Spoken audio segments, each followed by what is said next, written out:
Hello, Swivelheads. This is Greg Allison with Swivelhead News, coming to you with enough doomsday news to make the Hee Haw Quartet, the Gloom and Doom Quartet on Hee Haw, sound like Fair Williams singing Happy.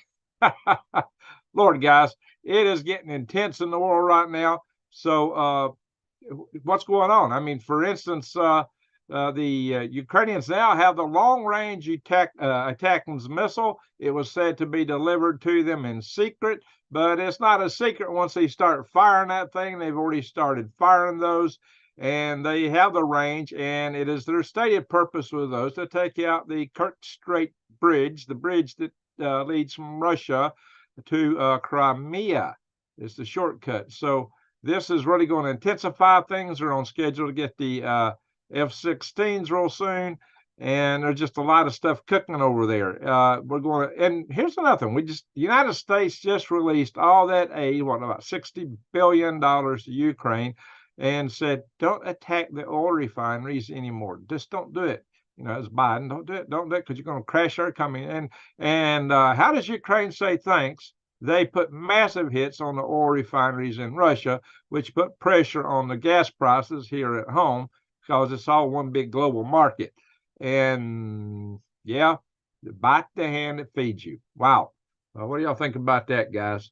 That's a big thank you, right? Anyway, I am going to pull up the chat room, and we're going to go straight into the news here, and I will cover the news in the first section of this, and then we will go more into chat and weather and that kind of stuff for everyone's happy benefit. So I said we got already getting people in the house here. Alrighty, folks, so let's hit a share, and let's go straight into what's cooking. And it's the world that's cooking if we're not careful. Anyway, Ukraine hits Russia with long-range missiles secretly provided by the United States. As we know, the ATACMS missile can't be a secret once it's launched.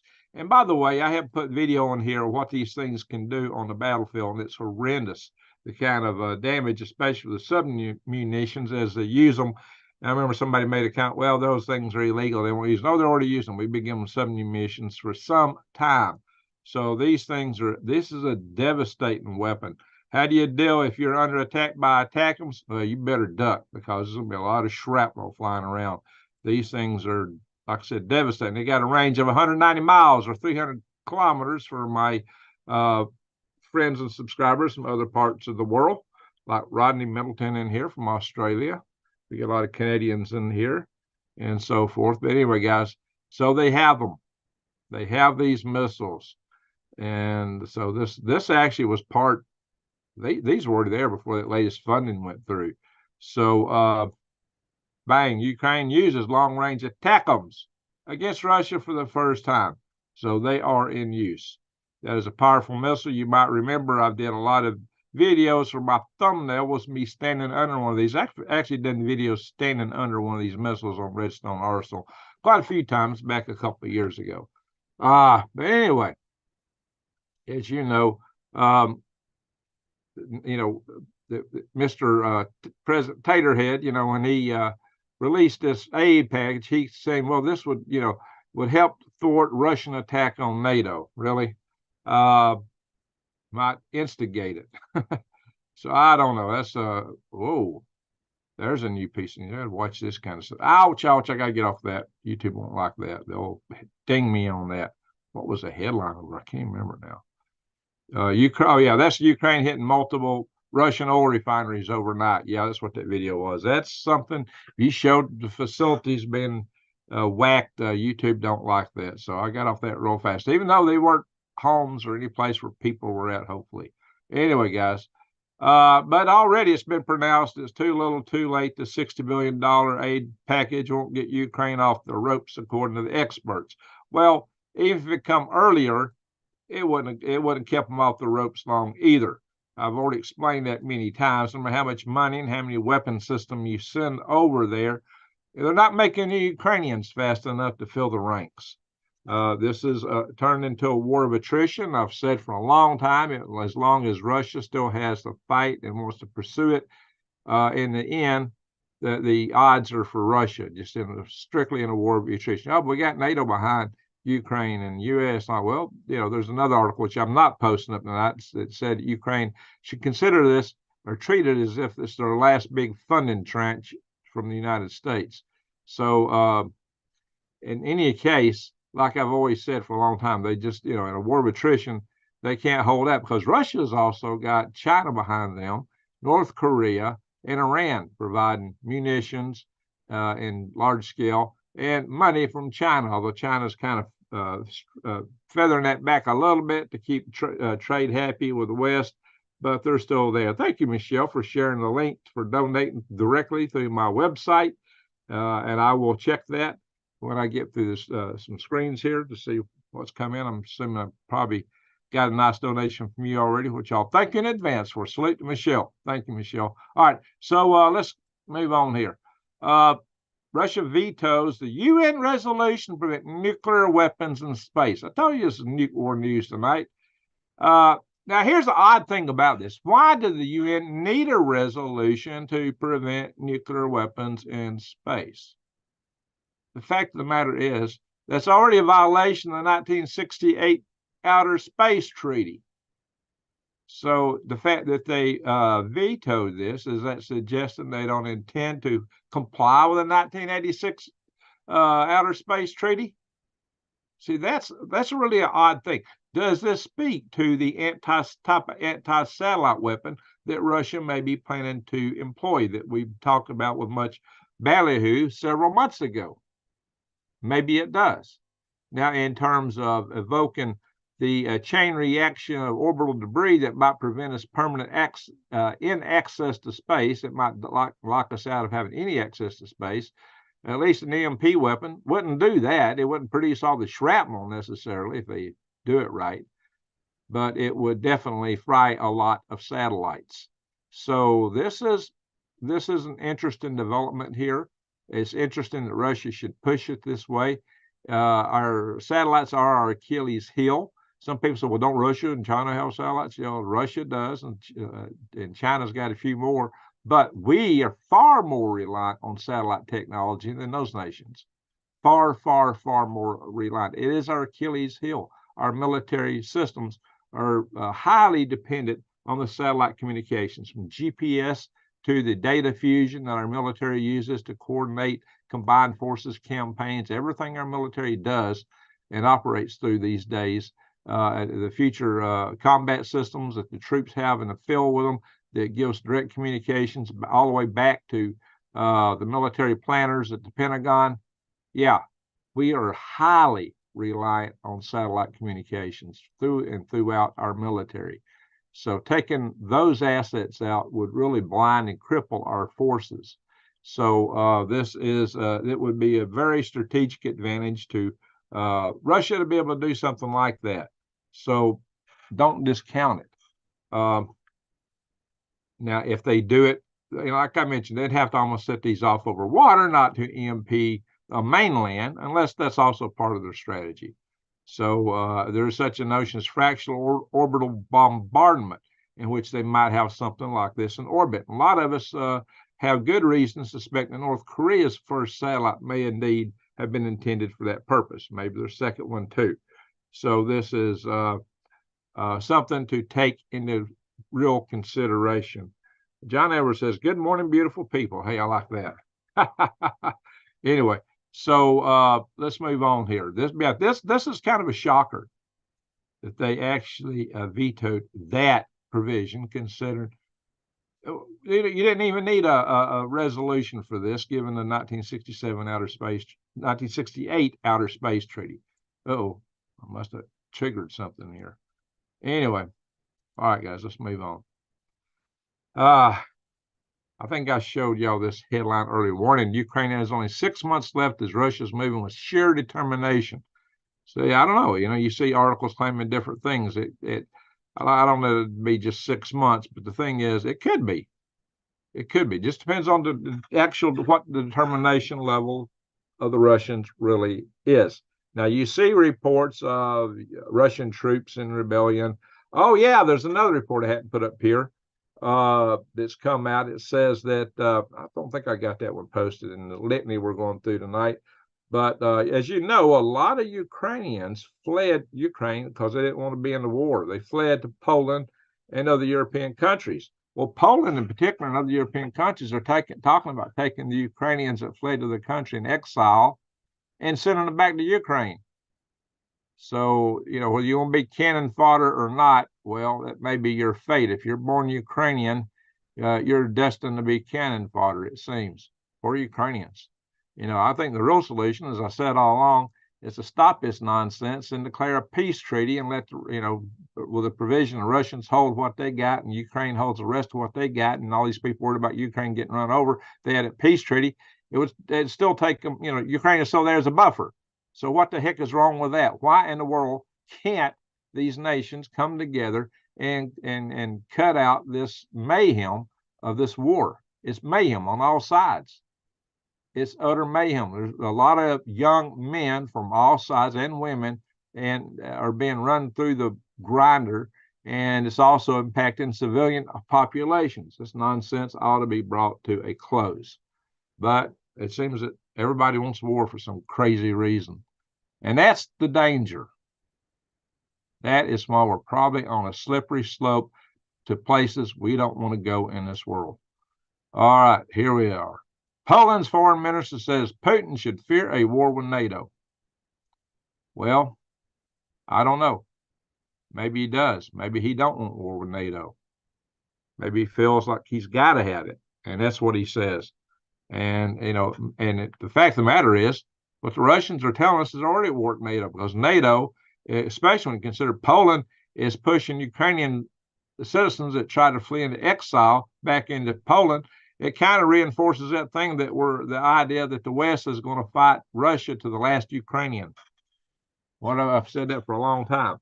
So it kind of looks like that, don't it? That the West is determined to fight Russia to the last Ukrainian. Wow. This nonsense. It needs to stop. Guys, plant your garden. Get the seeds while they're still available. It's springtime. Think about it. I got links to True Leaf Market and Eden Brothers. Both of these are great sources for seeds. You can get heirloom seeds any kind you want through these houses. I get a little bit of a kickback on it. It don't cost you a penny more. And the good thing about them is, like here at True Leaf, they've been doing non-GMO since 1974. Yeah. 50 years of non-GMO seeds. And Eden Brothers is the same way, non-GMO. You can get heirloom seeds here. Those are important to plant your gardens. So let's move on into the news. This article talks about some of the revolt that the Kremlin is facing from its own forces. I don't know that that's significant enough to slow down their machine that they're throwing at the Ukrainians and might throw it to the rest of the world. Poland turns on Ukraine. Yeah, here it is. I did have it up here. They're sending thousands of refugees back to fight Russia. I did have that open. Okay. Hey, Samuel Turner's in the house with a great super chat. Salute to Samuel Turner, one of our great supporters of the channel here. U.S. and NATO, as well as the Asian NATO, are totally unprepared for war with the Axis. Amen. We are not ready. The Russian troops are hardened, battle hardened. Russia's gone on a full-scale war footing. They are producing stuff, and it's now been said, I don't know if I got this article open or not, but it's been claimed that they are actually refilling their warehouses with ammo. We're running low. We can't produce stuff fast enough, and China is the world's factory. We won World War II by attrition. We produced more than anybody. At the time, we were the world's factory and the world's OPEC, the United States. We're neither now. How do we expect when we've not been producing munitions? Yeah, we got some fancy high-tech stuff, but you run through that really fast. We're going to need just a lot of artillery rounds, just plain dumb ammunition. It's what's going to win the war. It's not the high-tech stuff. That might be good for the opening act, for taking out, sound sites, radars, and intel, command and control centers. But the actual war is going to be one with just pure dumb artillery. And I hear we're talking about resurrecting battleships, the old-fashioned battleships to use against China, and even oil rigs as kind of naval bases that are mobile. So yeah, guys, but we don't have enough of any of that stuff. And we're depleting this stuff by playing whack-a-mole with the Houthis and also defending Israel against Iranian attacks. We've only got so much of that stuff to go around, and we're going through it fast. Before all this started, it was said we only had enough to take on China for a few days, maybe a week at most. It's going to be a long war if we get into that. So, we need to be looking at something else. As Samuel Turner said, we're not prepared for that. And furthermore, what we're really not prepared for, and I'm going to show you a little bit later, is the attacks we're going to see here on home soil. And even Christopher Wray, the head of FBI, is talking about that quite a bit now. At first, he talked about, the long T person. I'm not going to say the word. And he was trying to paint it all on the people that put America first. Yeah, right. Well, now he's having to confess that there's a lot more to it than that. But anyway, and he's probably doing it because something may be about to happen. He don't want too much egg on his face. I don't know. But anyway, but he is coming out and saying it's the worst he's seen it in his lifetime. The signs. Now that means it's worse than 9/11. That's what that means if you translate it. Yeah. Let's notice this guy's. Oh, we're supposed to be sleeping. Solar flares got you on the jumper. Okay, all right, let's go on here with the news, guys. Lithuania just claimed it launched a drone against Belarus. See, guys, I keep telling you that a lot of the risk here is miscommunication, misinterpretation.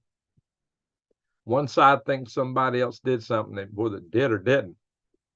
Sometimes that's all it takes to launch hostilities. The Belarusians have quite a bit of forces on the border there, ready to go into the Zawalki Gap. And one thing I don't think I have open is actually a warning from Lukashenko. That's him right here. He's the self-appointed, according to some, president of Belarus. And he's put out some warnings lately that speak to the idea that if we don't get a peace treaty within Ukraine, that it's liable to go nuclear between NATO and the Russian forces.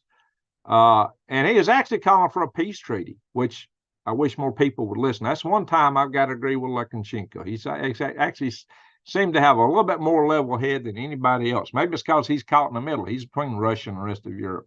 But he actually called for a peace treaty. He knows that in the war, his country's smack dab in the middle. It ain't going to be good on Belarus, even though he's been kind of a stooge for Putin.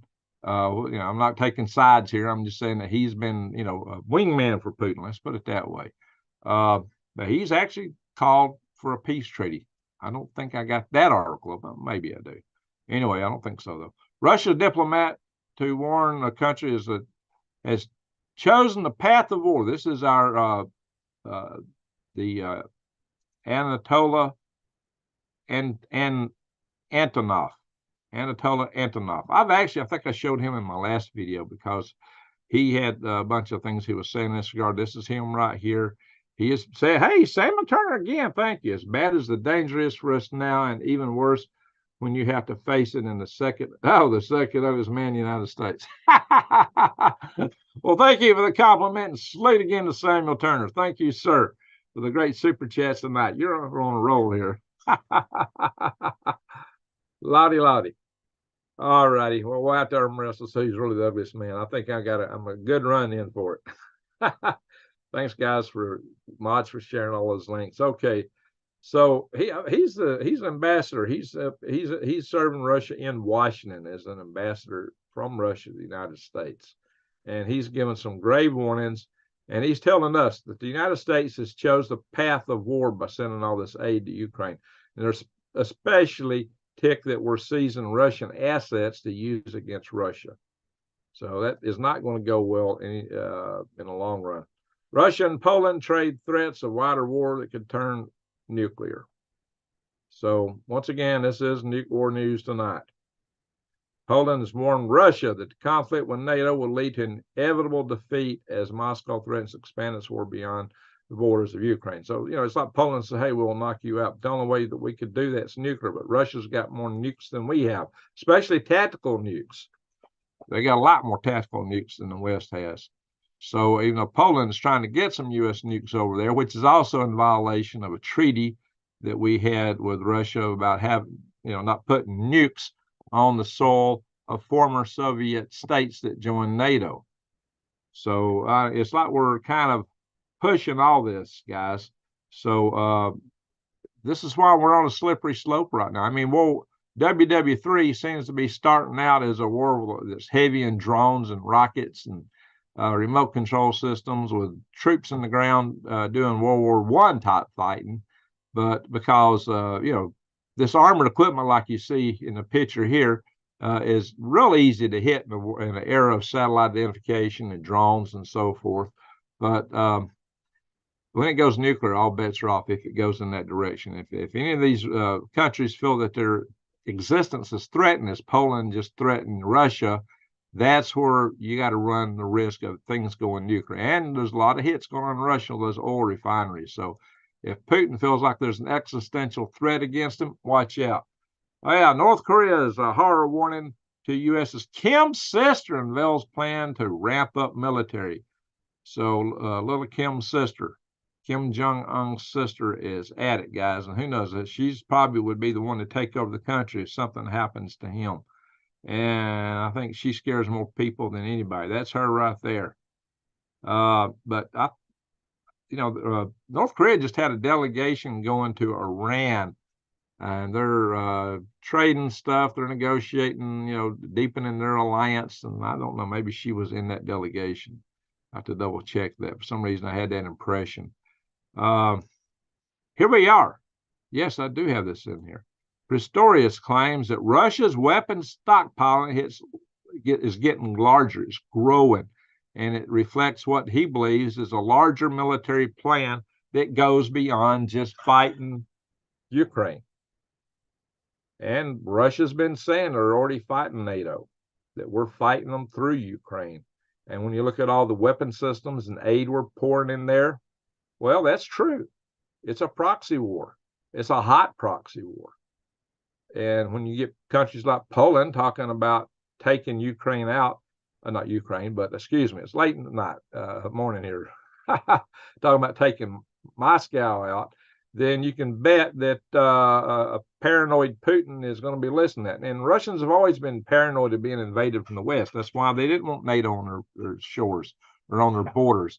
That's why they've always wanted some margin around their country. That's why throughout history, Russia's always pushed. Pardon me. That's why Russia's always pushed her forces to extend far beyond Moscow, where they basically wanted to seal the gaps north and south of the Carpathian Mountains. That's always been the objective. Catherine the Great, Peter the Great, and on. And Putin pretty much confirmed that when he had that special celebration about Peter the Great about a year ago. And he said, he pretty much confirmed that was his real reason for pushing all this. That's one point in case where Peter Zion may be correct. I think Peter Zion is underestimated China by a long shot, but the demographics ultimately, though, say that Russia is depopulating, and so is China, which might make them more antsy to get things done sooner rather than later. Russia just may not have another chance at this. Maybe why they're going for broke now. They think this is their last best chance to take back and fill those gaps again. So that would be some reason that Russia might push further than Ukraine. That's all the more reason to stop the nonsense of this war and get a peace treaty between the West and Ukraine and Russia.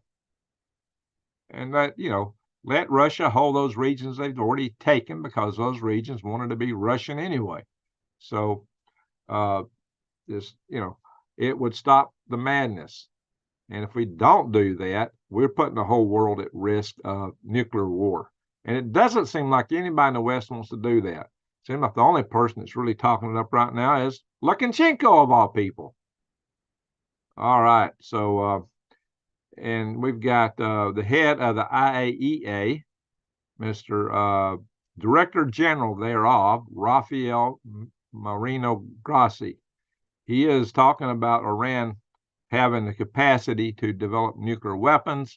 You always hear it's a day away, it's a week away, it's months away, months or weeks. Who knows? Maybe they already have them, given the aggression that they've shown recently. but he's been warning, they got no real reason to enrich uranium to the level they're enriching it, especially if the volumes are doing so. And the fact that the IAEA has been basically locked out of most of the critical facilities that Iran's been using for some time now. So that is a huge risk that he's pointing out. And he don't even know the full extent of it now. Lawmakers suggest that Iran is ready for nuclear weapons testing. Now, so he's saying months over, but listen, one of the Iranian lawmakers have said that they're about a week away. They could do a test in a week. That means they could already have a nuke. How in the world could you do a test in a week if you didn't have something already ready? Now, this is what the Iranians themselves are claiming now, that they could do a nuclear test in a week. This is coming from last Friday, no less. That's almost a week ago now. Yeah, this is a week ago, because it is Friday already, is it not? Ahmad, how do you pronounce it? A Q and a T. Ahmed Hegtaleb, I can't pronounce that. He's the commander of the Nuclear Center's Protection and Security Corps. He might know something about it. He's come out and said that they could do a test in a week. That means you've already got it. How in the world could you do the test in a week? Or he might be just posturing this, a couple of days before Iran says, we had no interest in producing a nuke. Well, I really think they're there. Oh, yeah, by the way, we know Israel's got them, or at least we really suspect it. Now, if you look back in history, back in the 22nd of September, 1979, I was already in the Army when I started hearing reports of these Vela satellites detecting flashes off the coast of South Africa.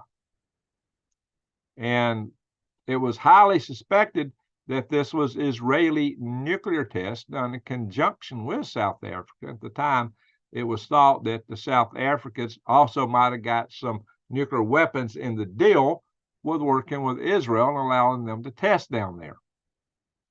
And since the Carter administration did a survey and says, well, we don't think it was a nuke. We think it was something else. Maybe an asteroid struck in the atmosphere. But the fact they had two flashes makes it highly suspicious that it could have been a nuke. And we do suspect that Israel's developed them. Of course, they would want to test them somewhere, somehow.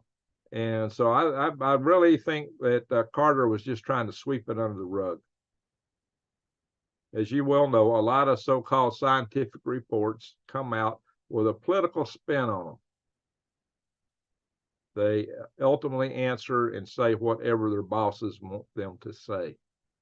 Whoever's paying gets the saying when it comes to so-called scientific reports and analysis. So, yeah, but Carter did call, meeting in the Situation Room the next day after this, and they analyzed it. And they came out and basically said, we don't think it was a nuclear weapons test. I don't know if this says that. Maybe another article I got on it says that. But anyway, you also find this in Wikipedia, the Vela incident. And you can see it occurred. Oh, shoot. It'll come up. All right. The other map, before I brought it up, was showing two spots. This shows one. When I blowed it up, that's crazy. Here you can see two spots. There and there. Why didn't they both come up when I made the picture large? I don't know. These pictures are crazy, guys. So, yeah, our Vela satellites detected these double flashes. I remember when that occurred. I was in the Army. I was at that time at Fort Bragg, North Carolina. Where's old Fort Bragg at? Is he in the house tonight? Anyway. Now, this guy here, this is Bob, what's his name? Rob Braxman. He does a lot of security type videos. He's got a good channel. He tells you a lot of things to protect yourself and your identity. Well, he did one talking about EMP here, and everything he said is stuff I've been saying to you guys for some time. But I just want you to hear a little snip of what he said. I can do a little snip for fair use. There's no music in it because he's just repeating stuff I've said, just to kind of give you guys an underscoring of what I've been talking about so you can hear from somebody else. I would imagine that this would also cause fires in homes. Yeah, an EMP. Fires in homes, that's one of the things he said. But get this next thing. He's talking about the gaps. I've said often in the past, Just because you've got a switch and you throw it off does not mean that you won't get an EMP jump in the gaps. They will. And I learned this at Fort Bragg. I was in a signal unit, and this is how we train. We already knew this. We talked about this way back then. New days. Scientists are bought and sold like politicians. Unfortunately, thank you, New Days. Salute to you. Thank you for the excellent super chat. All right. Parts that most people don't realize is that at a voltage of 50,000 volts and thousands of amps, and it could be 200,000 volts, we know now, the EMP super weapon. So Rob is a little bit behind on that little piece of news, but he's really good. And he covers most of the stuff pretty dead on here. But he said, what, thousands of amps? Thousands of amps? Is some little wire this big going to shunt thousands of amps? You tell me, for those that think you're going to have some protection from that. And oh, yeah, by the way, those things are only intended for the E1 waveform. Even if the breakers in your home trigger, this high voltage would cause current sparks, and it will cause even gaps in wiring on the breakers. That's what I've been telling. And if you throw the breaker open yourself, the main breaker, you still expect it to jump. It's just so much current. Devices that are switched off but are attached to house wiring will also receive the pulse via sparks that cross the gaps in switches. That's what I've been telling you guys. See? Now you got it from another source besides just this rocket scientist, which a lot of people don't want to listen to. He chaired 2 MP conferences and is a member of 2 EMP task force, electrical engineer that I am. Some people still don't want to listen to me. They'd rather listen to some other yahoo who knows nothing about it. Talking, grabbing stuff out of his behind, I guess. I don't know. Anyway, guys, what I've been talking about, I've said, for a while that, we're just continuing to play whack-a-mole with the Houthis, and it's like a nonstop thing. They had a little lull, but now they're gearing up for even more attacks. So so they have recharged and they're about to start hitting again. And look, they have shut down 66% of the traffic through the Suez Canal.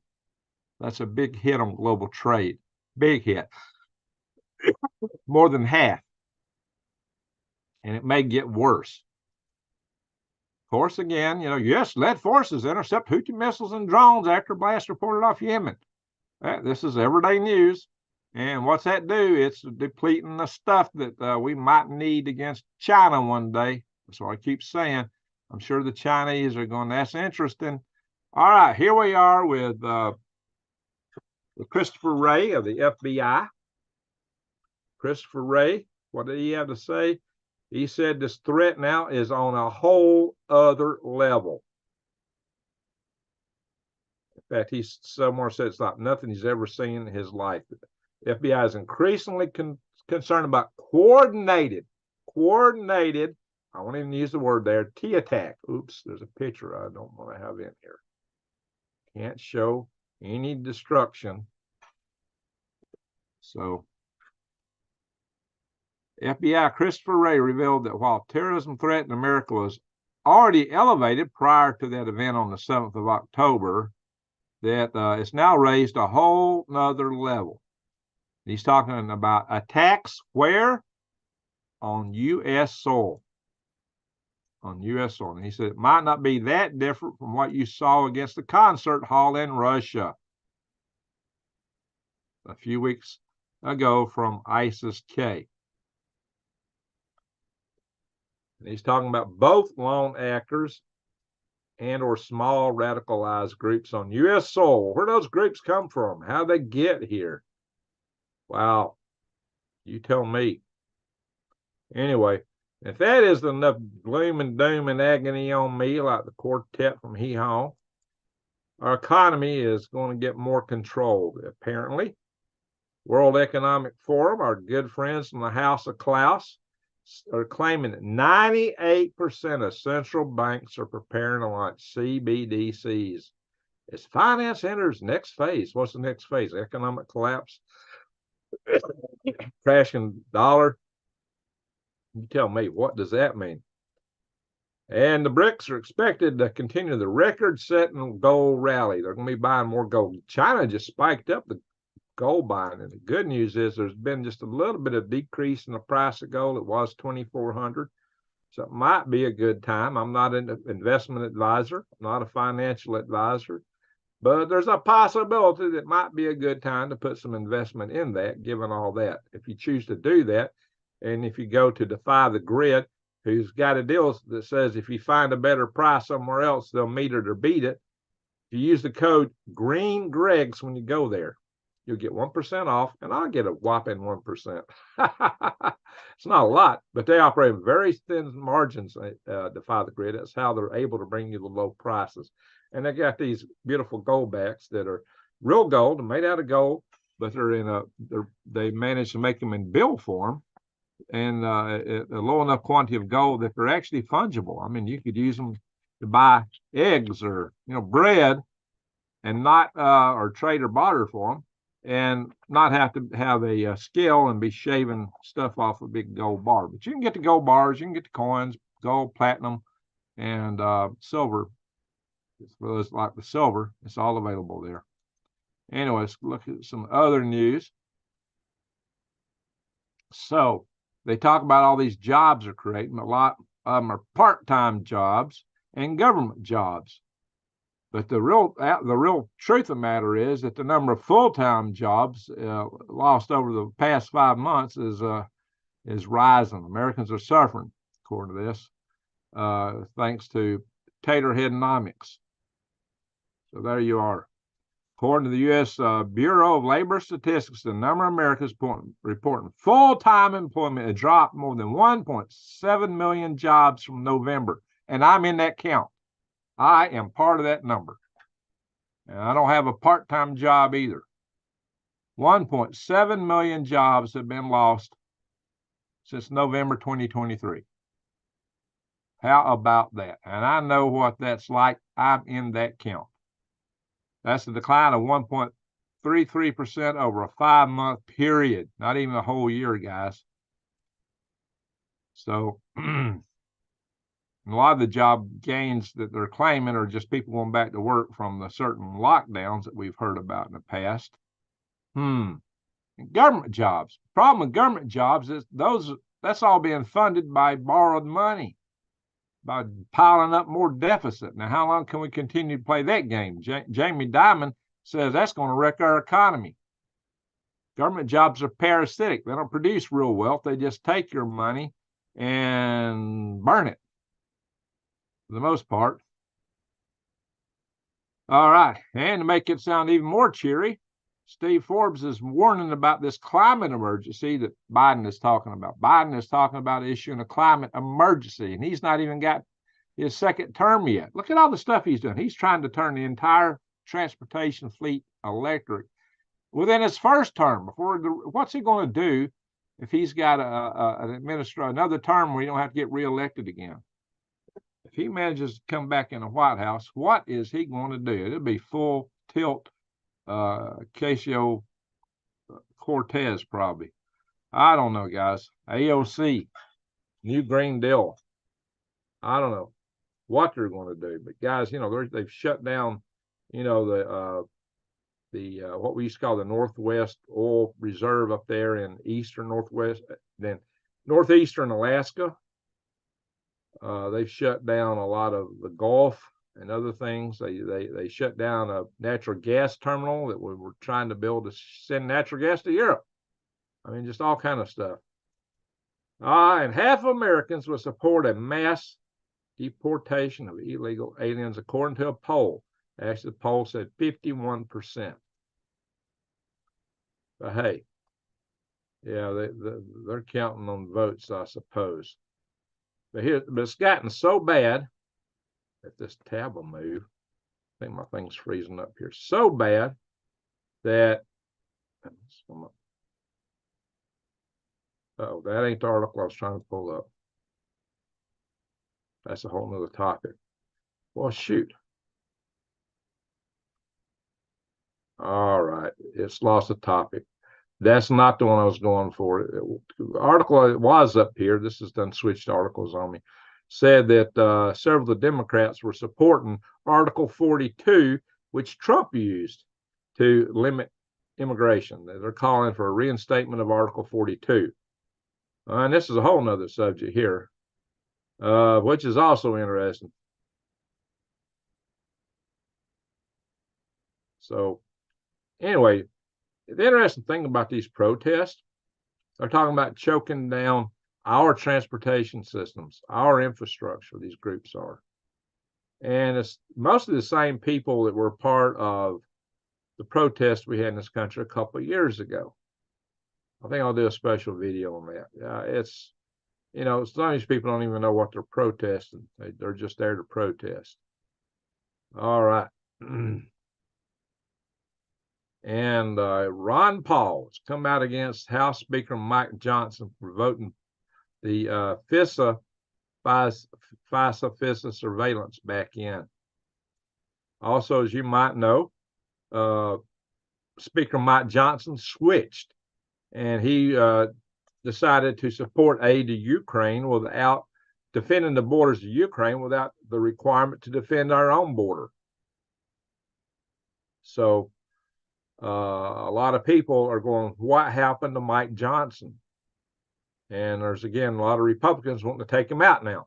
Just like they did with his predecessor. It's gotten to the point that some people are wondering if they got some blackmail material on them. Nate over in Canadian Prepper was even talking about this. He talked to some length about it too. He was saying that Mike Johnson's going to have a huge change in his demeanor, and that he's claiming that he saw new intel about Russia and blah, blah, blah. I don't know.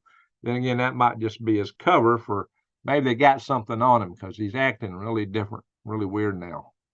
Maybe the FBI showed him something. Maybe they found a skeleton in his closet. I don't know. You don't get to be a politician without some kind of, something in your closet. And if you don't have something in your closet, the technology out there today, they can put something in your closet. They can. So here's this new software this Microsoft has developed called Real Time. Guys, they can take a photograph of you and just a little bit of your, not like just right off Facebook. I mean, how many of you got a picture on Facebook or so anywhere on the web? Maybe even your driver's license photograph. And you talk into your phone, right? They got your voice. You talk in your phone. You think that they don't have your voice? If you've ever spoke on a telephone, they got your voice. So if they got your voice and a picture of you, they can animate it and make it look just like you saying anything they want you to say. Isn't that spooky? Is that not spooky? That is downright frightening. Are they going to use that against people? I don't know, but then they can also undress you with software. So they can undress you, have a picture of you, put it in a video, and have you saying anything they want you to say, and maybe even doing anything they want you to do. Yikes. Guys, the whole world is getting frightening. Now, that's also something that Canadian Preppers railed about a lot. All right, we got a lot of earthquakes. So we got a fresh one down here, either in western Texas or eastern New Mexico. Let's see where this one's at. It is 22 kilometers southwest of Jalt, New Mexico. And we got one, where's this, Oklahoma? Where is that? Yep, Prague, Oklahoma. And Alaska's booming up here. Larsen Bay, Alaska. Look over here. That's a big one right there. Marina Islands, 5.1. We got one down here that looks like a 5.0 in the South Sandwich Islands. And even Europe, looky here. Poland, 4.1. There's been a lot of them over here in Western China, 4.4. That's Kyrgyzstan, pardon me. I just dialed out too far to see it. All right, guys, so the world is shaking, but I want to show y'all something. If I remember where to get this at. Let's dial in here a little bit. Now, there is a setting on here. I found it last night, or let's see here. Where was it? Maybe I done forgot where I found it at. That's a list of all the recent earthquakes there. And let's see. I'm going to change the settings here in a minute.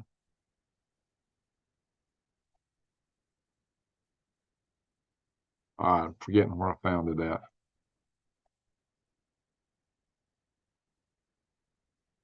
There's a setting where you can see them all. Alaska Soul pointed out to me, and I found it on my own. Now I don't remember where I found it at. Dadgummit, I just want to show you all the other earthquakes. So maybe it's here. I was on the roll back and show you just the intensity. Alaska and the West Coast has just been rocking with earthquakes over the last 30 days. Just rocking. Oh shoot, I done forgot where I found it at. Oops. Oh, I think I know where it is. Now I done lost the whole thing. Oh well, that ain't give me a back arrow. Oh well, forget that. Let's go to space weather. Blew it out. Guys, Mars got hit real heavy by semis. There's global, there's auroras all over Mars, and Mars has got a very weak magnetic field. Mars is rocked with auroras. It shows the CME that hit Mars, a direct CME.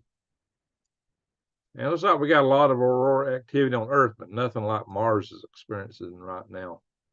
If you had this on Earth, we'd be in trouble, guys. That's power grid down, probably. Anyway, we are under a G1 storm watch. Well, the G1s are weaker storms. That's not one we got to worry about. So that's not a big concern. Just back up. There it is.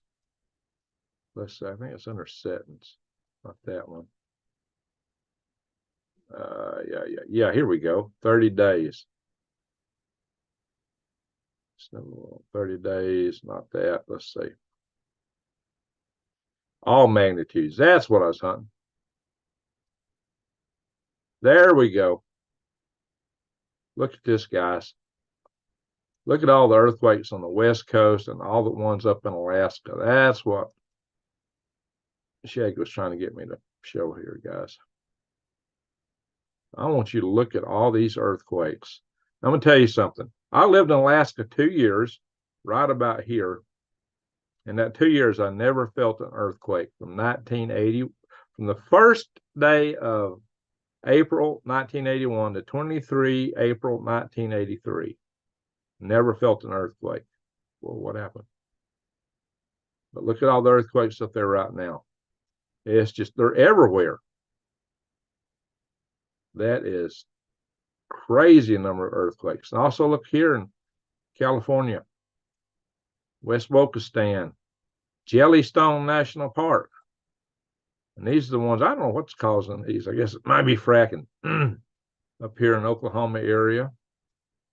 Got a few on the East Coast. New Madrid is rocking a little bit. Oh, that one's pretty close to me. Dalton, Georgia. Yeah, it's northwest Georgia. It's pretty close, man. Of course, the Puerto Ricans are always dancing real heavy. We can tell those guys like to dance. But just look at that. Just look at it, would you? And then what Rex Bear always says. Wow. That is just in the last 30 days, guys. The last 30 days. That is intense.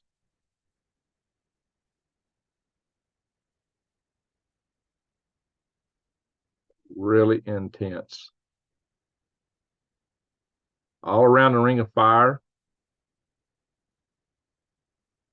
Of course, when Taiwan got rocked real hard.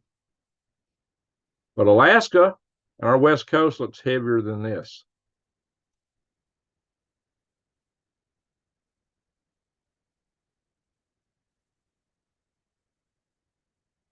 The entire Ring of Fire is ringing, but it's got really intense in Alaska and over here in California, Oregon, and Washington State. And Chewy Weather's been telling us about these.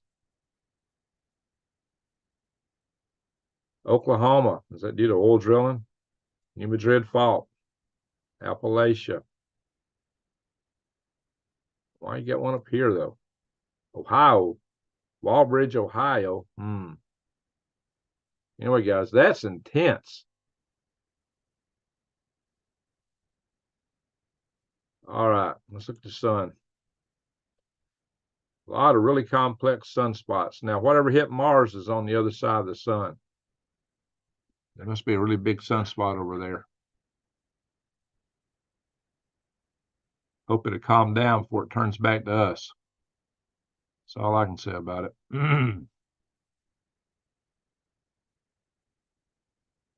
Look at those. Look at all that activity right there. For some reason, it's not pulling up the asteroid report. I don't know why.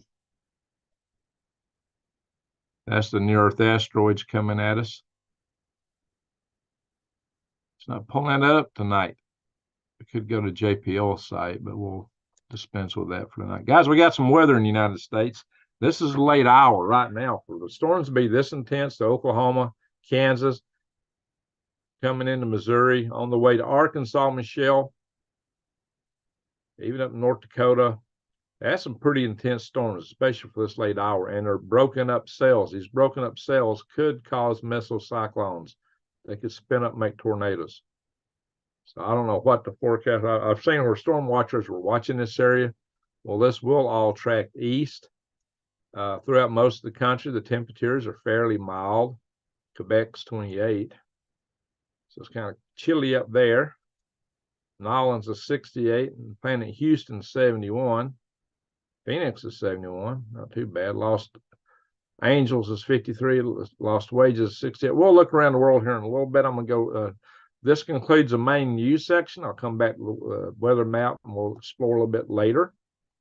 I'm going to go through the chat room and see what people are saying. So this includes the main news section. We're going to go in just the chat portion of this video.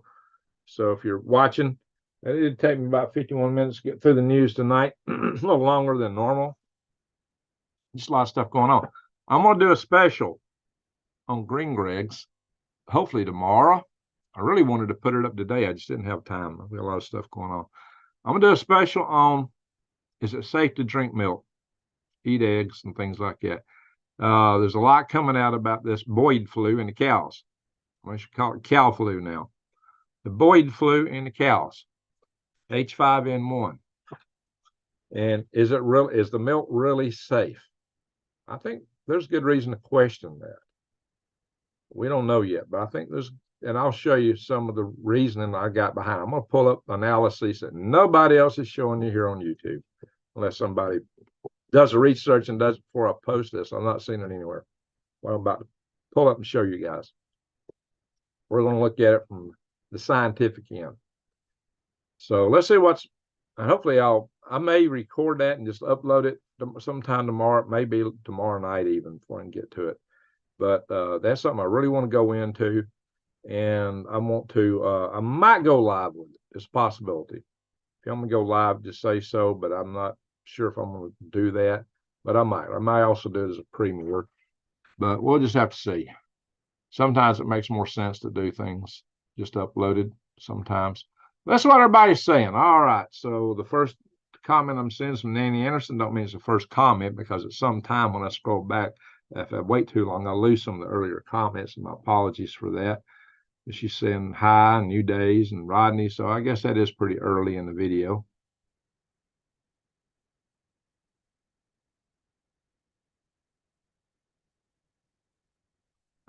Cha-Cha's in the house. Very good. Tracy Broken Wings, Stray Kitten, Rodney, New Days, John Edwards. A cup of coffee. Take a swig on that one.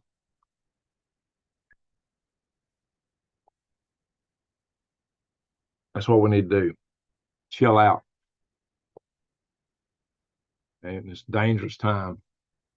Rodney says, what gets my goat is the fact that Putin has nukes in Belarus, but is bitching about nukes going into Poland. Now, there's something to be said for that. What's good for the goose is good for the gander. That's right. But, that's what, everybody does that, Oh, look what you did. Look what you're doing. Look what you're doing. And you're doing the same thing. And both sides are guilty of that kind of game. But, that's just part of the brinksmanship. It's just par for the course.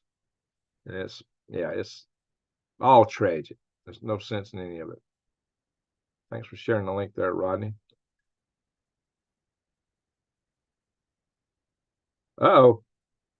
Alaska, so you and New Days had a bet? Easy, Swivel, says John.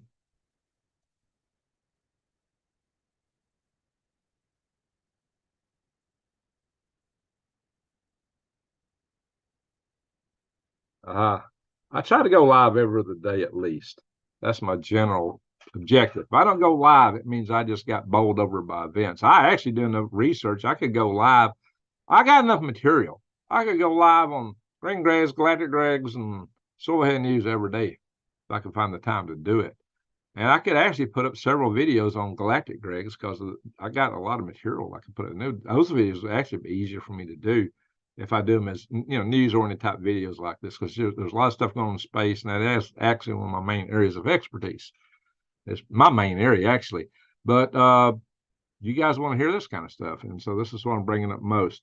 And most of my viewers on the top 15 channels on my Galactic Grays channel, none of them are space channels. They're all prepping channels. It's not really. It's just you guys. So I was hoping I was attracting a little bit of a different audience so I could pull in new people, but so far it's not what's over there. So it may be kind of hard to grow that channel. But now if I put out more space content, I might get more viewers from that spectrum. I've never had a video demonetized on Galactic Grays because I'm not talking politics, at least not partisan politics. I might talk about politics supporting a program maybe, but that's nonpartisan. I might talk about the tensions in the space race now developing between China and the United States. Now that's coming up. I have talked a little about weapon systems and warfare technology over there, but not war directly. And this platform don't like that really. Oop, I said that word. I meant to say raw. Flip it around. All right, I got to train myself here. Sometimes I slip up. You don't know me, Mom. How you doing? Good morning to you. This guy here. All right, just catch the rest on the rewind. That's so drives me nuts to see everything before it happens. Oh. All right. You gonna have to tell me about that. What's your special secret sauce there? You see everything before it happens. I gotta hear about that.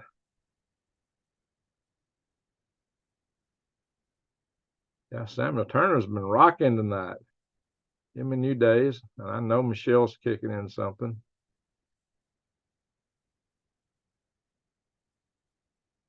I'll go check my PayPal here in a minute, see what come through there. Sometimes some others of you also use that link, and that's a good thing. What goes through PayPal, I keep 97% of it. So that's a lot better fraction. Jason says, Kim's sister just wants a date with me. Well, Jason, would you go out with her? Would you go out with little Kim's sister? Oh, that would be scary. Yeah, yikes. I don't know if I could handle that one. Ooh-wee. That woman scares me. You don't know me, Mom. So, well, I know if it was me trying to move and downsize and go off grid to the same time, I am a bit overwhelmed. but hopefully this stuff will help me earn a little gas money. I need every penny I can get. That's why I keep coming in here. About the only way I get any pennies is what you guys toss to me, and I'm greatly appreciative for that. Yeah. Ace Lee, how you doing? South Africa was very close. It was rumored that South Africa got 4, and that when the apartheid government ended, the United States negotiated and got them and brought them in here to the United States to Louisiana. And the rumors out there was that they were to be transported on some flight somewhere else, and they become lost. rumors out there in Piercy Conlands, you know what I'm talking about, claims there's 4 lost lost nukes from that. It's also claimed by a Russian general that they had backpack nukes prepositioned all over the United States, and that like 80 of them became lost. That was claimed over 20 years ago, like 30 years. This wasn't a wall fell way back then. That's the claims. I can't substantiate it. I'm just telling you that's the claims. If that's true, who has them? If that's true. If it's true, who has them and how would they use them? Now, a backpack nuke is not going to take a city out unless it's like a dirty bomb, but they would be capable of taking out bridges, power plants, dams. 80 of them could do a lot of damage, especially on critical infrastructure. Google this phone. Oh yeah, he does that. Rob Braxman, he's got phones that are de-Googleized. He does. That's one of his specialties. So anyhow, I just came in to give my support, and I will catch you all later. I'm now marking 25 hours awake. Oh my gosh, Alaska Salt, good night to you. Thanks for being here. Now, he set up our Discord site. Everybody can check out our Discord site. I'm sure one of you mods will put a link in here for it. Make you think it'll be an MP, then they'll drop. Yeah. Well, the doctrine is to use an MP first. And they could just use an MP. If it's UMP as this country, we're going down. It's irrevocable. We're done. We're finished. If UMP us, we're over with. Now, if you think, and late great Dr. Peter Vincent Price said it would be a multi-pronged attack. They would hack us. They would have kinetic attack. They would attack with kinetics, and then it'd be an EMP. That would hit us all three. That would really fry our infrastructure. Thank you, Michelle, for sharing that link. Orwell's in the house. Do they use FT full-time equivalent? I don't know what they call it in that case, but I know when we're bidding contracts, that's the language we used. It's full-time equivalents. You know, it's a full-time person. How many FTEs are you bidding in your contract? Hey, Wiseow's in the house. Yay! Hello, Wiseow. Wiseow set up our Survival of a Tribe network. And hopefully some of you guys have posted a link to that in here. I think Rodney did earlier. So everybody needs to join that right now and find your people that are close to you and start communicating with them and see if you can form a mutual assurance group. Serious, guys, you need to get serious. Now, Wiseow's got a good group, and everybody else needs a group. You need a tribe. I was building one here, but I had a guy come into it and he blew it up. You need to vet your people coming in.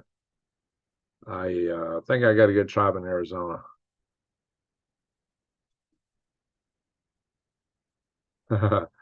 Yeah, if you get about it in 72, you'd be somewhere, right, David? Well, I think it's going to go up more. Yeah, imagine that, $110 an ounce. Just imagine that. Now, some people say that gold stores value. It's got to be better than that, because 10 bars of gold would have bought you a house in the 20s and 30s. And today, it'll still buy you a house. But the houses today are a lot bigger. They got a lot more stuff in them. They're a lot more sophisticated and a lot more expensive. That suggests that gold has actually gained value, net value over time. You wonder if I'm the real Green Griggs. And may that be the day somebody come here and start talking to you. If there's a Green Griggs comes on here and tells you to panic, you'll know it's not me.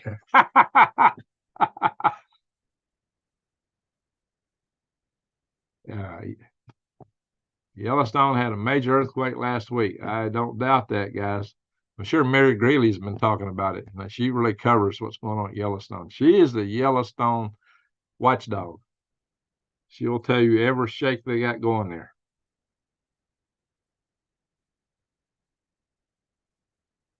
There was a Russian scientist claiming that, that they were looking into actually attacking Yellowstone. with ground bursting nukes. That would not be good. They looked into it. Now, would they do it? I hope not. Yeah, Sam, I'm not worried about a pole shift, not a physical one, not the Earth slipping on the crust. We got enough problems. I don't think that's one of them. CPAS, many thanks. Well, thank you. Your advice helped me decide on getting whatever that is. Land. Okay, land. Good, good. It's a good move. Really good move. Uh-oh. I think I'm at the bottom of the chat. Maybe I am. I can't believe I got through all the chat. I must have skipped something. How'd I get the bottom of the chat that fast? Well, we got Karen in the house. Very good. She's catching us now. Thank you for another excellent video. Well, thank you for joining. One thing Greg never does for yeah, I don't fear monger. I tried to do prevent mongering. Hope mongering. Seriously, guys, that's why I share two power grid defense conferences. That's why I talk about power grid defense. I'm trying to get so we don't have to worry about this, but the government just, and the companies are just fighting us at every turn, like they don't want to do their job. They've spent, the power industry has spent more of the ratepayers' money, the money you pay them when you pay your monthly bills, to hire lobbyists from K Street in Washington, D.C. I know exactly where they're at. I've been there many times. To fight hardening the grid. They spent more money fighting hardening the grid than would have taken to harden the grid. If that don't put frosting on your Cheerios, what will? Jeez. That ought to really incense everybody just to think about that. We can tribe up. There you go, CPAS. Amen.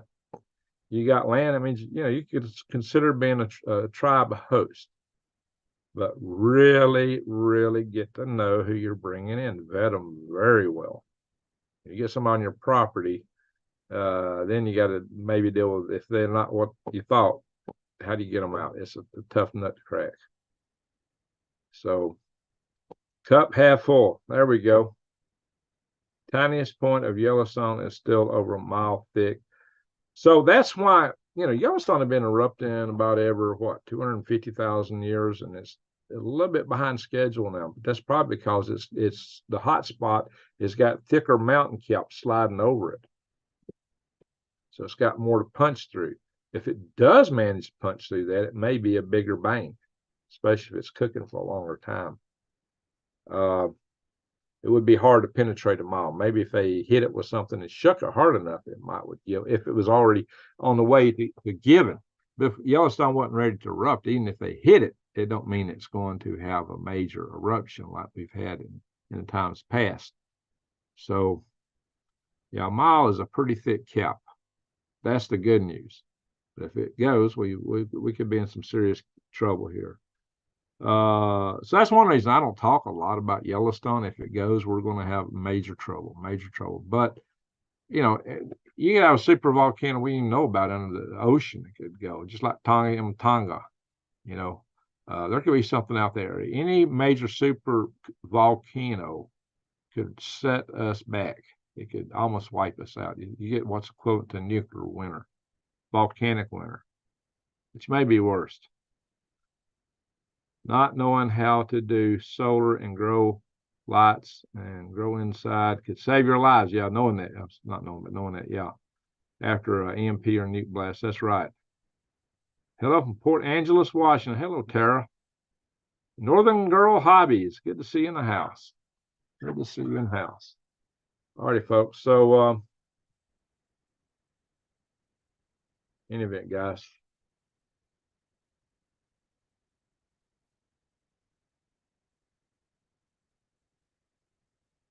See here. Tracy Bergman says, that's my cousin, a bummer.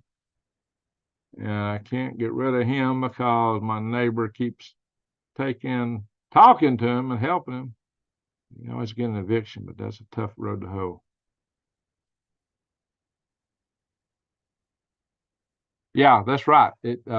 Larry's talking about, you can have major eruptions bigger than Mount St. Helens, and it's still not the VE8 explosion that we've typically talk about. So that's always possible too. Yeah, Mother Nature can get us many, many, many ways. Civilization's fragile, very fragile, and we built it fragile. We built fragility into it, and we're making it even more fragile. We're making our grid more fragile. We've got a lot of electrical infrastructure. It needs major upgrading, major updating. A lot of it is ancient. Our electric grid is the most complex machine devised by mankind. It's one ginormous machine across the entirety of the United States. And it produces exactly the amount of power being consumed instantaneously at that moment. That's pretty, and it transfers it over the United States. It's produced and transferred and used as it's produced. It's produced as it's used. That's complex. That's a lot of coordination to a lot of grid networks, especially a lot of old equipment. And furthermore, those transformers, those high-powered transformers that do all that long-range transmission, they're very vulnerable to E3 waveforms, as is your house. You heard Rob Braxman say your house could catch on fire. Why does he say that? Because telegraph stations caught on fire at the Carrington event. And at that time, the power just came in through the glass insulator, probably just a donut line coming into the building through one point onto your desk. The walls weren't wired like they are. We got all our walls wired to the hilt these days. So, yeah, let me check my messages here. Check Messenger. Let me check my PayPal first, then I'll check Messenger there. Last. So I'm surprised you're still with us. I'll let you just take a nap. Let me do these two things. I'll go back to the weather for a little bit, and then we're going to try to call it a night here in a little bit. Bing, bing, bing, bing. I have to log in. Oh, we got 2 super chats tonight. Kim Possible. I ain't seen you in the house, but Kim Possible gave a super chat. Salute Kim Possible, $10, and Michelle Young, $10. Salute to both of you. Thank you both very much. All right. Yeah, some people might not say anything, but she's here donating. So thank you both very, very much. I'm most appreciative. And so that all really helps. That will help toward my gas money getting back and forth to Arizona. Solar events got me thumping the drums. All right, let me go see what you're saying. Shaggy has been into the coffee. Yeah, he's been up 25 hours. Holy guac and smoke-a-moly. All right, let me go and pull up. I don't know if I got a window with Facebook open. I was killing my memory earlier. I had so much stuff open. In fact, let me shut down a couple windows I don't want to save, just so I can free some memory. Or I try to open Facebook back up. All right, shutting 2 windows down. I'm going to shut. Yeah, I'm going to shut that one down too. All right, I guess I'll shut. Now, all right, let's go now. Hopefully I got enough memory reserved. See where I'm standing on memory. Oh, good. I can do it now. Yeah, I had my memory maxed out. Let me check Messenger here real quick. Well, it'll launch. Trying to get Facebook to launch. Ding, ding, ding, ding, ding, ding, ding. Check messages up here. It's just flashing at me. It ain't come up yet. Still moving slow. Really slow.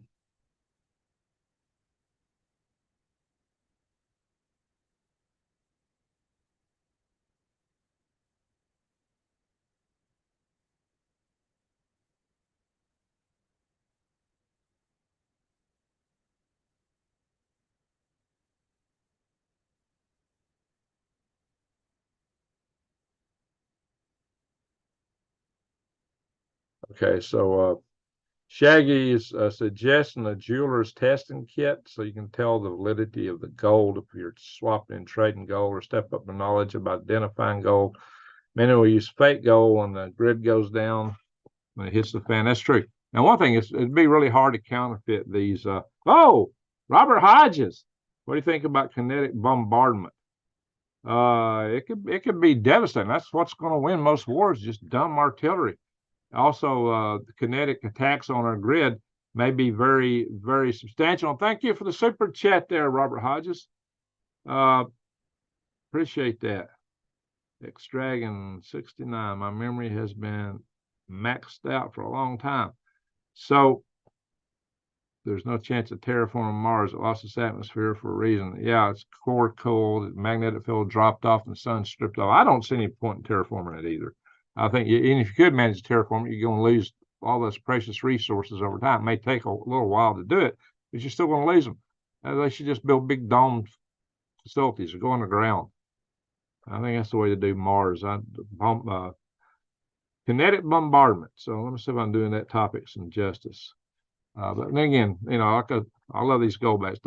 They would be very difficult to, and we covered this in the video. They'd be very. Oh, I punched a hole in that one. They'd be very difficult to counterfeit these things. Some nice printing on them because they're hard to manufacture in the first place.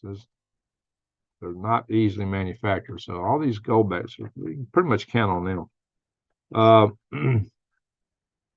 Nobody's counterfeiting them. Nobody knows how to right now, especially with you know, gold's got good properties. It's really malleable, so it kind of does lend itself to that kind of manufacturing process. Most say Mars, old dead planet. So it's a baby planet just one. Well, no, Mars will never be like Earth. Even if you try to make it like Earth, it won't last but a few thousand years at most, and the atmosphere starts stripping away again. That's a lot of precious materials to be pumping in to keep it, make it Earth-like. It can be done, but I think it's a waste of resources. Yeah, the Jilder's test kit. So that's something to look out for.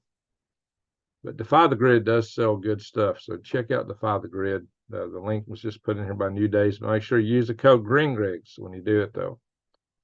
I think you can make a magnetosphere for Mars with a satellite constellation. Take a lot of power. I mean, you know, using sun, maybe if we get fusion energy one day, yeah, they may find a way to do it. Maybe once we become a type 1 or a type 2 civilization, which could happen fairly rapidly, but right now with what we got, it's not a good prospect. So thanks for the comment there, Shaggy. Appreciate that.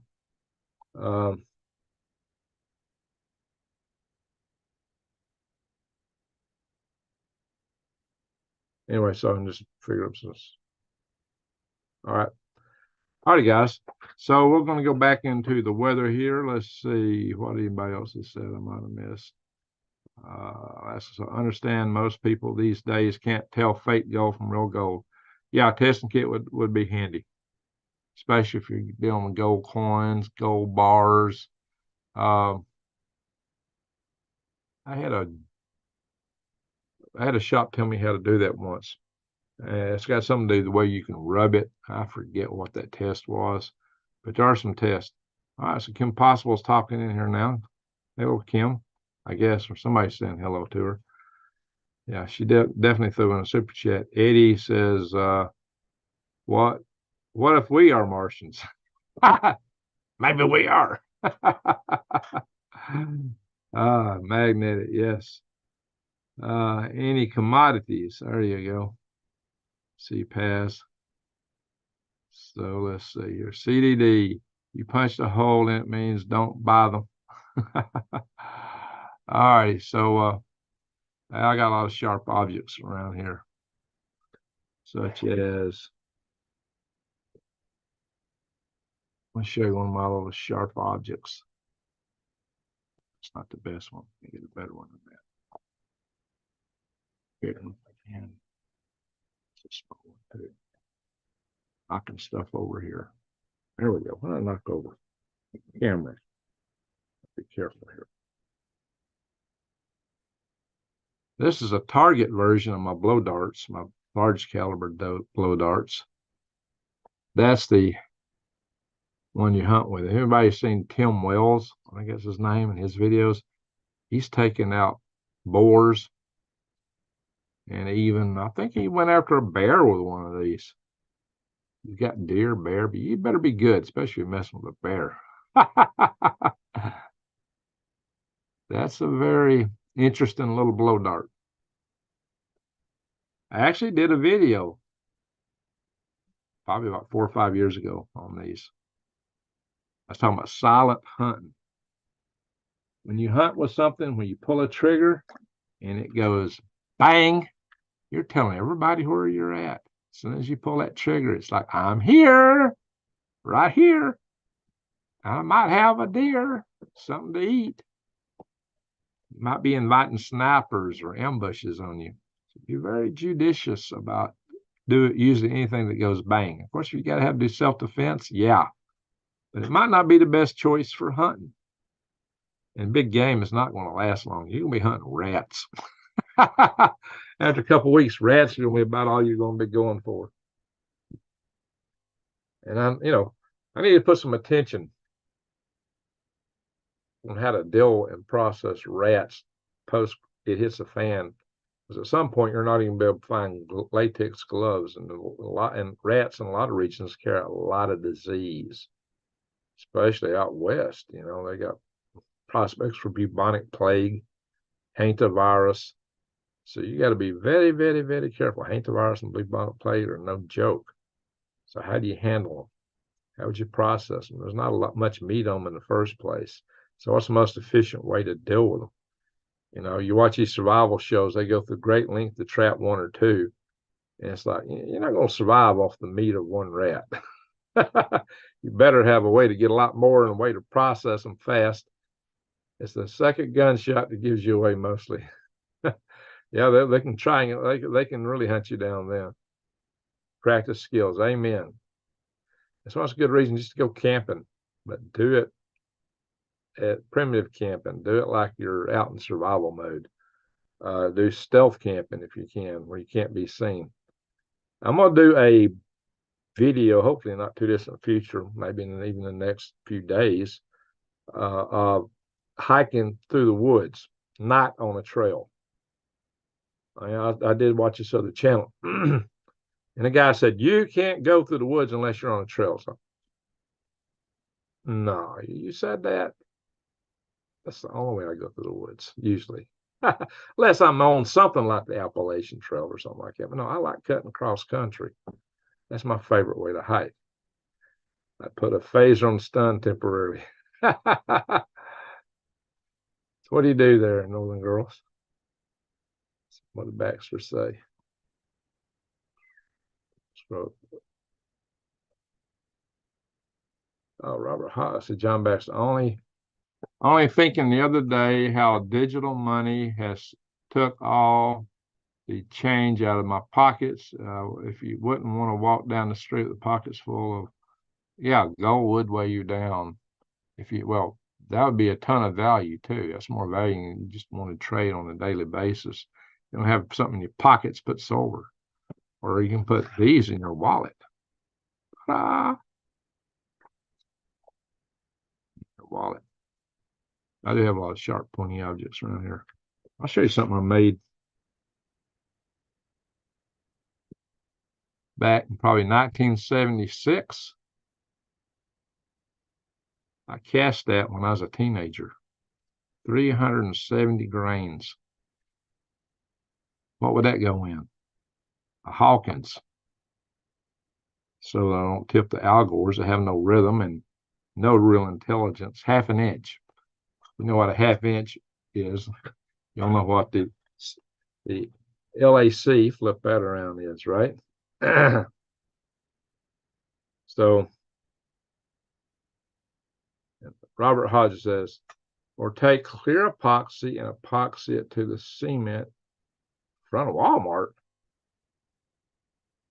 Oh, with quarters. Just torch the heck out of folks, huh? Save the brains to tan the hide. There you go, last soul. That'll do it, yeah. Now, in some parts of the country where you got a lot of oak leaves, if you find a hollowed out stump, and the stump water, a lot of time it has a lot of tannic acid in it. But if you add leaves into it, you get more tannic acid. You take your hide and dip it in there. Tannic acid will help tan too. Just make sure you scrape the fat off and the hair off. You got to have your scraper. The Alaskans had a knife called a ula. I got one somewhere. Where's my ula? I think it's on one of my other bookshelves.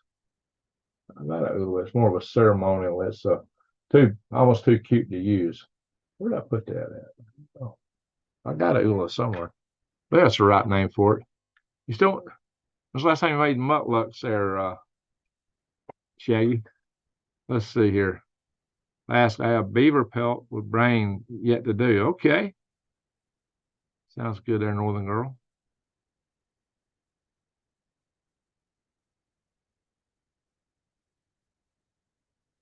There you go. It's like a sponge. Don't eat the meat.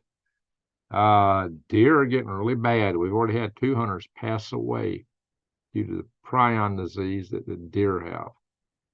If the deer is walking around like it's in a stupor, there's an easy one. No. You don't want it. It's getting too prevalent. So don't eat close to it's ula. What am I pronouncing it right? Ula. Yeah.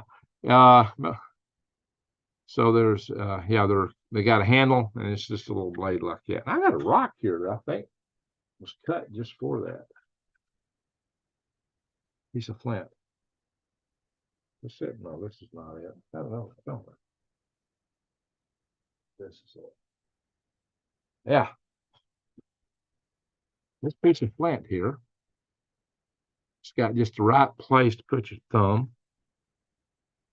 I think this is just for that job. Or it was or wasn't, it would do the job. Scraping hides. This flint probably was a hide scraping tool.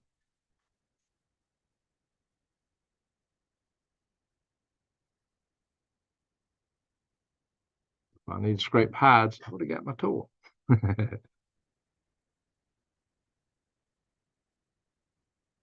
Oh, your grandma having a stroke. Oh, yeah, I'm sorry to hear that. Black snake on the grill tastes like chicken. Yeah. Rattlesnake is considered a delicacy. I'll tell you what can get a snake, and that's a cat, even a kitten. Human hides, I hope not. Oh my God.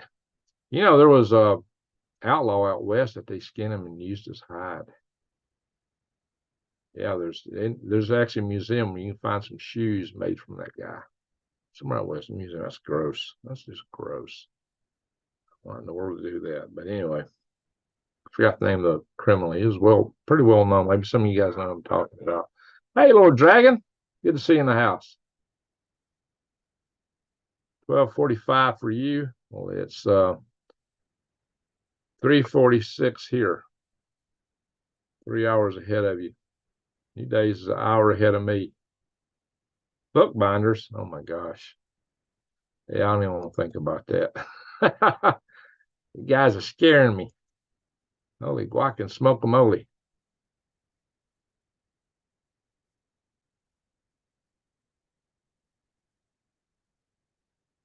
Let's see. I am going to close the Facebook link. It eats a lot of memory up. Let's see if we can go back to weather here. All right, it's almost 4 a.m. here. We're just going to do a quickie on the weather. Share screen. Bada bing. Because we got all these storms here.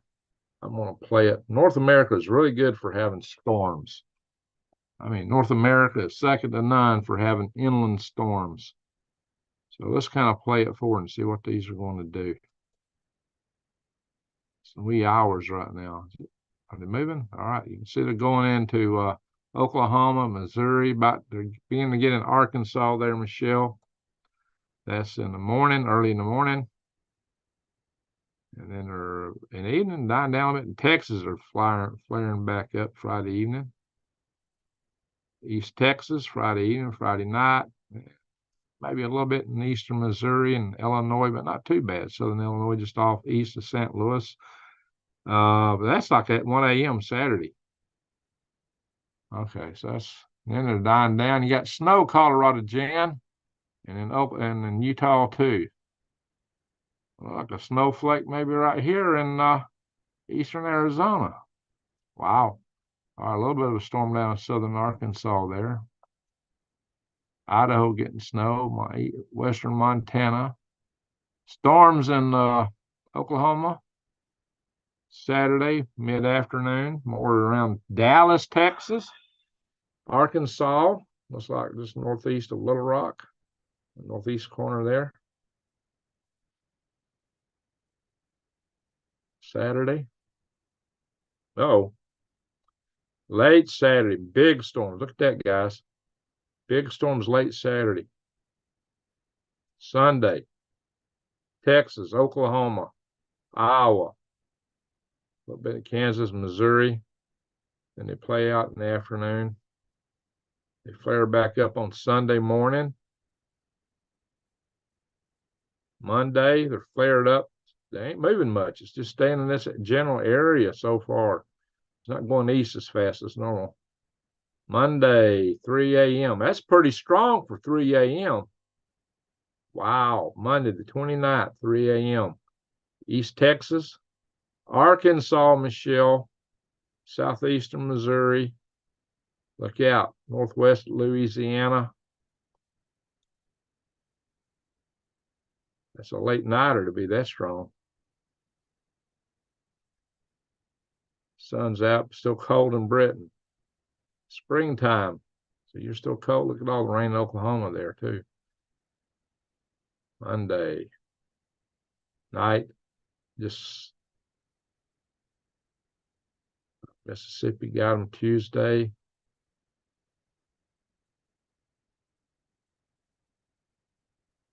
It's like it all breaks up. Don't really hit my area. More than a little rain on Tuesday. Houston got a little bit. Southwest of Houston, getting a lot up Kansas City area Wednesday. Border between Illinois and Indiana Wednesday morning. All right, then the intensity plays out after that. Then a lot of rain on Wednesday. More storms forming the following Thursday. Now we're getting way out there. It's kind of hard to know what that's going to do. Thursday looks like another set of big storms. Same area. Wow, what is it through here? You're going to be getting a lot of storms, a lot of rain. According to this, if it's correct, snow up in Montana. Now we're into May. Snow in Wyoming on the 4th of May.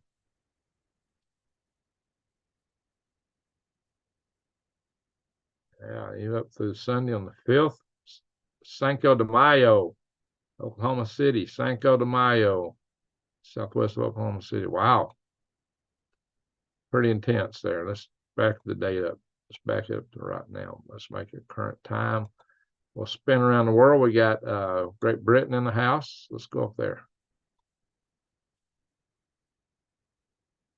Well, there we are. 39 in London. Wow, it is cold. 32 in Glasgow, Scotland. 35 in, that's freezing in Glasgow. 39 in London, 39 in Hull. Dublin's 41. We got anybody from Norway in the house. Oslo's 34. Well, y'all got a cold late spring up there. Wow. Where's global warming when you need it, huh? Yo, Al Gore, you're letting us down. Where's Al Gore at? Let's go up to Alaska.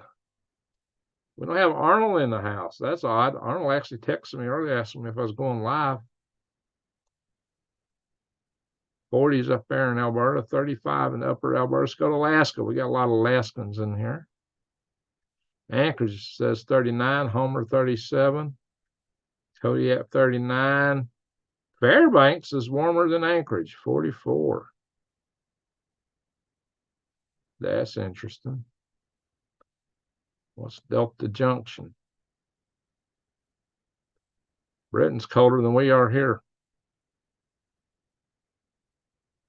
Oh, come on, Delta. 44, same as Fairbanks.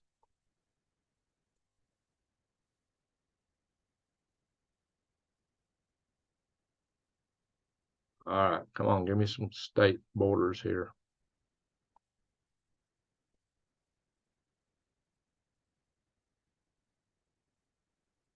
Lost wages of 68, Los Angeles 57, Flagstaff's 39. It's kind of chilly in northern Arizona. Whoop, hit the wrong direction. I still can't get used to these controls. They moved them on me.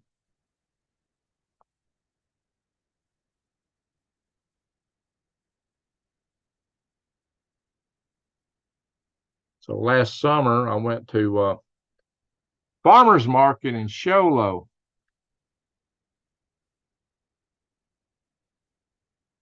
And this woman looked at me, and I was asking about their garlic. This woman looked at me. She said, "You wouldn't be Green Greg's, would you?" And I said, "Well, as a matter of fact, I am."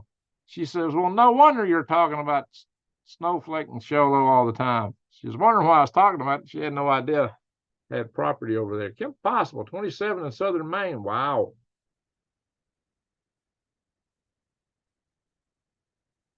$44 in Show Low. Jesse's not in the house. Brown bison meat has been linked to some kind of E. coli outbreak. Snowflake is 48. Snowflake is 48. Well, let's back out. See what Huntsville area is by comparison. It's kind of warm over here. Or it was. We've had some chilly nights lately, though. This thing wanting to update. Slow. We got to go to Australia here in a little bit. Oh, yeah. Come on. She's slow tonight. All right, since we got a couple of people in Maine, we got anybody in Ontario in the house tonight? There we go.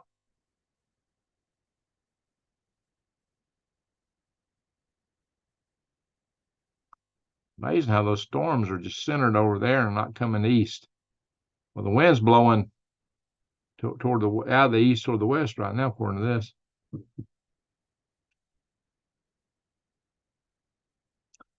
All right, Birmingham, Alabama, and Huntsville, Alabama are 61 each. It's a lot warmer than England right now. Guarantee you, Birmingham, England's pretty darn cold right now, in the 30s, I guess. What's Ardmore? 61, same temp. Ardmore. I was up there this evening in Ardmore, Tennessee. Uh-oh. Wanted to back out. Let's go to Australia. Ding, ding, ding, ding, ding, ding. Better cook it well. Amen. Get mine from the Cherokee Nation.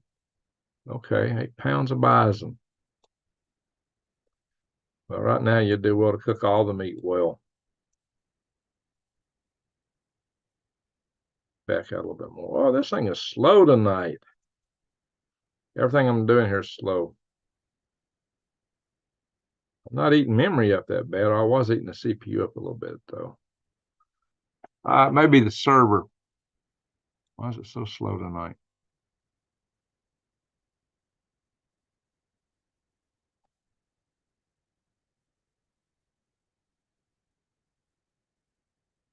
All right, Rodney, we're trying to get your territory. Where is Scooby Snacks? We've not seen Scooby Snacks in a long time. What's the temperature at WWIII, folks? 80? I said WWIII is at 80.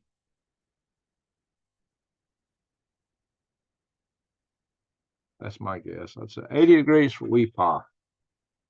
WWIII is, come on, 89. Oh, wow, it's warmed up in WWIII. Aren't you guys supposed to be going toward autumn? How come WWIII heated up so much?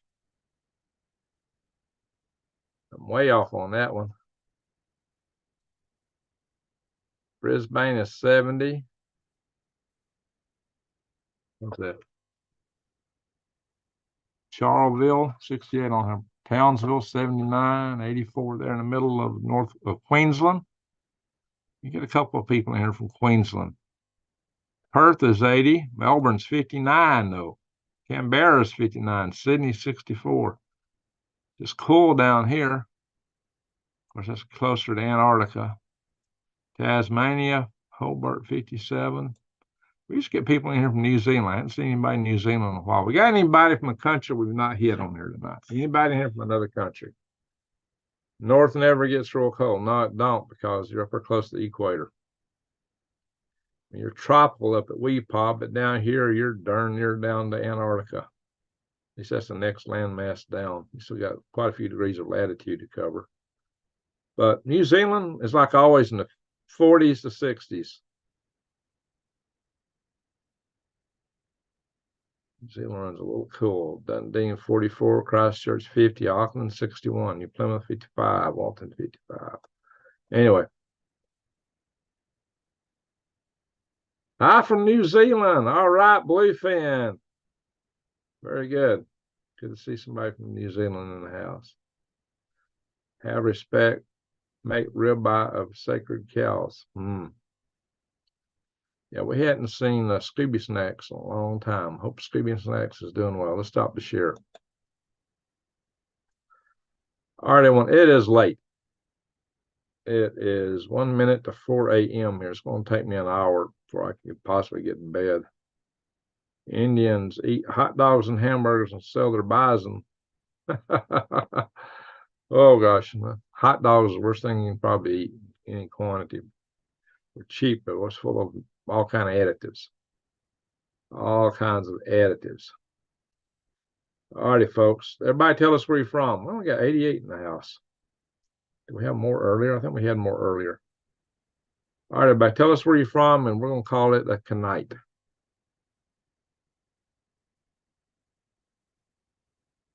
All right, John, thanks for joining us tonight. England. Oh, John, did you see that? Oh, yeah, there's a thing. I meant to put that up. It's going to be one of my funny videos. There was two horses running wild through the city of London, I believe. They got released from a military exercise ground or something. One of them was white, one was black, and the white one had blood all over it. Oz. All right, Rodney. Northern California. Good to see you, Tiffany. Area 51, as always, Jason. Indianapolis, Sir Gregor. All right. Spent a whole day there in federal court over a trial or breakup of a company. I didn't have to testify. I was going to have to. Hillsboro, West Bocastan, true weather, and Michelle, Bella Vista, Arkansas. Walton, Texas. All right.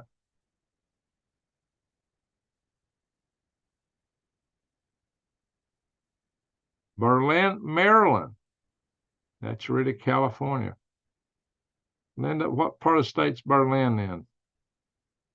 I used to stay with a buddy in Cabin John a lot. Of course, that was just inside the Beltway. But it was it was very woodsy around there. Up country, Aroostook County, Maine. New days. All righty, folks. Oklahoma's okay. Can I pet that dog? There you go. Pasadena, Maryland. Hey, Larry. Planet, how do you say that, AB? Planet Balchinian. Planet Balchinian. Is that a planet from some sci-fi show? Bradentown, Florida. East Coast, 7 miles from the coast, says Linda. All right. North Central Florida, X-Dragon. Well, you're close to Nightman's wife then. Miles. Okay. Got it. You didn't type miles. I read it as miles.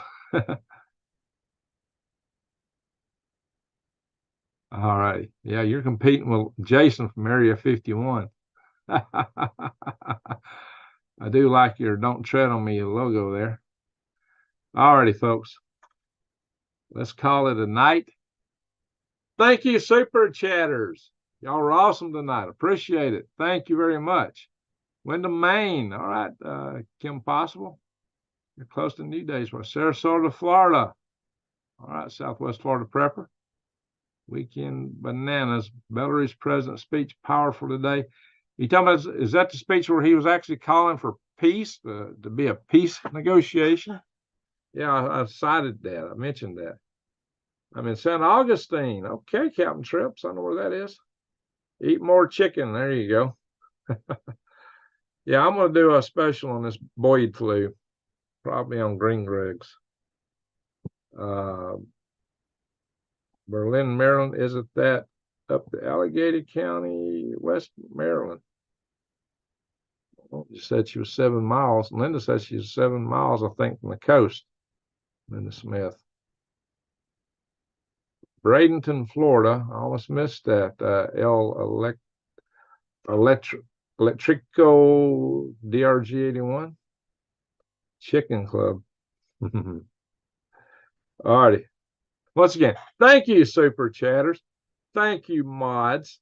Thank you, one and all. Thank you all for being here. Be sure to hit the thumbs up before you leave. If you're not subscribe, bang the notification bell, and click all, but bang the bell. I'm in Cherokee Nation, Greg, where we don't eat snakes. Oh, are you Cherokee, David? Or are you just among the Cherokee? The Allison family that I'm descended from actually bought land from the Cherokee in northwest Georgia. They were the first white settlers in the area, and they paid a decent price for the land. They lived among the Indians there for a long time before they were evicted. And they were, just kind of intermixed with them. My mom was born in Bradenton. Okay. So once again, thank you, Super Chatters. Thank you, mods. Thank you, everyone, for watching. Thank you all for being here. Be sure if you're not going to bed yet, when you go to bed tonight, pray for our family here, and make sure you pray for world peace right now. We need it. Pray that somehow saner heads get together and do a peace treaty over there and stop the madness. But right now, I see no tendency toward that direction. So they all seem to want war. They're all gearing up. They're moving all their chess pieces in place for a war, both sides, just piling them up. It's insane. So that's why you got to keep your eyes wide open, your head on a swivel. And do remember, as light dispels darkness, love dispels hate. Go out and shine your love light in the world, my friends. Because that's what we need to do. We need to pipe down the hatred in the world. We can't survive as a species if we don't do that. We're heading toward the great filter. Jason wants me to do that great filter video. We're racing toward the great filter. And some of you may not know what that is, but you'll find out. All right, folks. Again, thank you all for watching. To one and all, a good night, good day, wherever you are.